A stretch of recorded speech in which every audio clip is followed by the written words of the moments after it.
हमारे हमारे सनातन धर्म का ये अपमान नहीं होता है क्या? ये लोग देखने आते हैं क्या? और ऊपर से मांस का टुकड़ा जो मंदिर के आगे फेंक देते हैं। ठीक है। अशोक जी इस पर काउंटर रखना चाह रहे हैं। अशोक जी टाइमर रखेंगे साथ में। अशोक जी देखिए पूर्णिमा जी, मुझे लगता है कि जिस तरह की बात यहाँ पर जो रमनीत भट्ट जी कह रहे हैं, ये बड़ी आपत्तिजनक बात है। आज चाहे स्वामी अवधूतानंद हो, चाहे मुस्लिम धर्म गुरु हो, सभी लोगों ने एक सुर से मांग किया है कि गाय को राष्ट्रीय पशु घोषित किया जाए। अब पूरे देश में गो हत्या पर पूर्ण प्रतिबंध लगाया जाए, लेकिन भारतीय जनता पार्टी की सरकार केंद्र में ऐसा नहीं कर रही है, क्योंकि उसके जो शासित राज्य हैं, जो नॉर्थ ईस्ट के राज्य, उन राज्यों में गो हत्या प्रतिबंध नहीं है। तो गाय कहीं माता हो जाती है, कहीं गाय काटी जाती है। दूसरी बात में आपको अभी जो संविधान ऐसे माता को माता नहीं मानेंगे क्या? सुनिए, आपकी सरकार गौरव मानती है, आपकी सरकार त्रिपुरा में गाय को माता, सर्टिफिकेशन जब तक नहीं दिया जाएगा तो आप सम्मान नहीं देंगे क्या? गाय हमारी माता है ना भाई, लेकिन उन्हीं माता को 1986 में गौपालकों और गौवंशों को, गायों को हत्या करवाने वाला कौन था? आप लोग जिसके गठबंधन में अशोक जी, इतना दुख आपको तब क्यों नहीं होता है जब महिलाओं के लिए तलाक को लेकर अलग अलग कानून होते हैं, जब महिलाओं को संपत्ति में बराबरी का अधिकार नहीं मिलता, मेंटेनेंस के लिए पैसा नहीं मिलता, गोद लेने का अधिकार अलग अलग तरीके का होता है, तब आपको इतनी तकलीफ क्यों नहीं होती? फौरन आप आ गए, फौरन आपने गोश्त वाली बात पकड़ ली और आप उसमें इनसेंसिटिव आपने फील कर लिया। आप इतना इनसिक्योर उस पर हो लिए। बाकी मुद्दों पर तो थोड़ी सी अशोक जी बात किया करिए। अजय जी सब में आप नहीं बोलेंगे सर, प्लीज रुक जाइए। 10 बार कह चुकी हूं मैं आपको, 10 बार कह चुकी हूं, हर समय आप नहीं बोलेंगे, हर समय आप नहीं बोलेंगे ना सर, हर समय आप नहीं बोलेंगे। ठीक है, मुझे सिर्फ इतना बता दीजिए कि डिवोर्स केसेस से लेके मेंटेनेंस तक, इनहेरिटेंस तक महिलाओं को बराबरी का अधिकार हर धर्म में मिलता है। हाँ या ना में बताइए, हाँ या ना में बताइए, आपको शर्म आनी चाहिए। सेलेक्टिव पॉलिटिक्स चलती रहती है आपकी। नहीं, कोई वाइस चांसलर नहीं है। तो क्या ये गलत कहते हैं आप लोग महिला विरोधी है? अपने आप को एक्सपोज करते रहते हैं घड़ी घड़ी करते हैं, लेकिन आप सरकार को 1 मिनट मत करिए। किरण रिज्जू से आप बैठ कर नहीं पूछेंगे। अब आपको एक्स्ट्रा टाइम अजय जी नहीं दे पाऊंगी, आप पूरा बोल चुके हैं इसमें। ऋषभ आएगा। पूर्णिमा जी देखिए, 3-4 महत्वपूर्ण विषय है। पहली बात, यूसीसी देश में समानता की बात करेगा। दूसरी बात, यूसीसी से महिलाओं को हिम्मत मिलेगी। तीसरी बात, इस देश में किसी को यह नहीं लगना चाहिए कि इस देश का कानून उसके लिए गलत रूप से कार्य कर रहा हो। हम तो इस रूप से लड़ाई लड़ रहे हैं। अब आती है राजनीतिक पॉइंट ऑफ व्यू से बात। इतनी बेचैनी क्यों, इतनी हड़बड़ाहट क्यों? यह बेचैनी इसलिए है क्योंकि हर मुद्दे पे, जब ट्रिपल तलाक आया तो महिला भाजपा के साथ खड़ी नजर आई। जब 370 हटे, कश्मीर के लोग कुछ जो 1-2 तो एक्सेप्शन कहीं भी होते हैं, भाजपा के साथ खड़े नजर आए। और जब भी कोई देश हित के लिए मुद्दा निकल कर आता है तो देश की जनता भाजपा के साथ खड़ी नजर आती है। इनको बस तकलीफ इस बात की है कि हर मुद्दे को पोलराइज करके हम क्यों देश में विद्रोह नहीं पैदा कर सकते। पेट्रोल डीजल के दाम बढ़ रहे हैं, जनता समझ रही है। जब देश में डाइवर्सिटी की बात आती है तो वो डाइवर्सिटी अलग अलग तरीके से आती है ना, तो यूसीसी उस डाइवर्सिटी को खत्म नहीं कर देगा। मैम कैसे खत्म करेगा? मैं आपको स्पष्ट बता रहा हूं।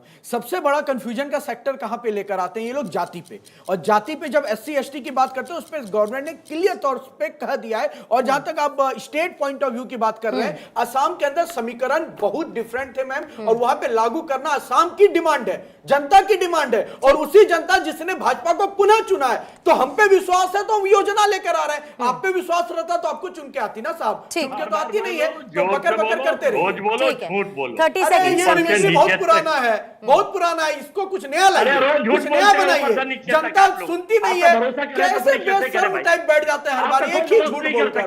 कुछ नया लाइए, मैं कुछ सुना दूं। जख्म पे खाते हैं फिर भी मुस्कुराते हैं। और सुनाओ कुछ नया, आपके लिए क्या लाइन लिखा हूं, सुनो घर मिलेगा। सुनो गौर से, दुनिया वालों बुरी नजर ना भारत पे डालो, चाहे जितना जोर लगा लो, सबसे आएंगे, सबसे आगे होंगे एनडीए वाले। कांग्रेसी अब कभी आना नहीं, देश लूटने, सत्ता सुख के लिए। बहुत सारे आप कह रहे हैं ओके आप नहीं ठीक है आप कह रहे हैं झूठ बोलो, बार बोलो, एक ही हर चैनल पे बोलो। आपने अभी कहा कि सबसे आगे होंगे इंडिया वाले, तो मैं कंफ्यूज हो गई, ये इंडिया वाले या भारत वाले? इंडिया वाले, ठीक है, ये इंडिया वाले। ओके 30 सेकंड्स रमनीश जी, जल्दी से 30 सेकंड्स।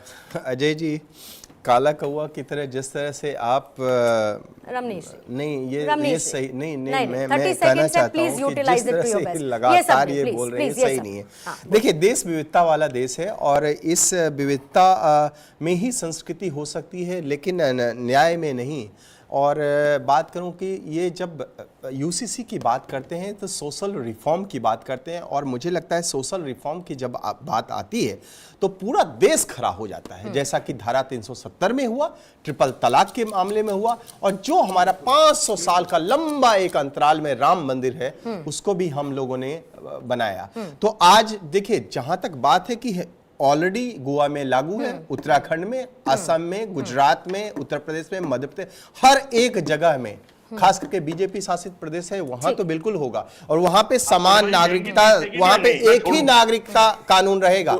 आप लोग कितना भी कुछ भी करते रहे, और अजय जी आप लोग जो है ना, खास करके राहुल जी और आप लोगों की जनता जो है सुन नहीं रही है अब, रिक्वेस्ट कर, और इसका कारण क्या है? इसका मूल कारण है आप नीतियों में पूरी तरह से विफल हो चुके हैं। आप नैतिक रूप से बहुत गिरे हुए हैं। मैं ऐसा इसलिए कह रहा हूं, आप लोग महिलाओं की बात करते हैं ना, आप ही का डिप्टी स्पीकर था ना, डिप्टी स्पीकर आप ही का था ना, के रमेश कुमार, उसने कहा रेप करो और मजा लो, और आप लोग महिलाओं की बात करेंगे। 20 सेकंड बेशरम है आप लोग। Ashwini ji 20 second for you. बापू के शिष्य अश्विनी जी के प्लीज शिष्य बोलिएगा, हैं। 20 आसाराम सेकंड। बापू के आश्रम में आप ही लोग लेटे अजय जी, रहते थे, आप ही अश्विनी जी लोग प्लीज निरंतर बोलिए। ब्रह्मचारी के अश्विनी जी आश्रम आप में शुरू लेटे करिए रहते थे, बोलना। आप ही लोग रहते ठीक थे। है, रमनीश जी। मजबूत करते हो, बिल्कुल ठीक है। Okay sir. अगर देश धर्मनिरपेक्ष है तो कानून विविधता वाले क्यों हैं?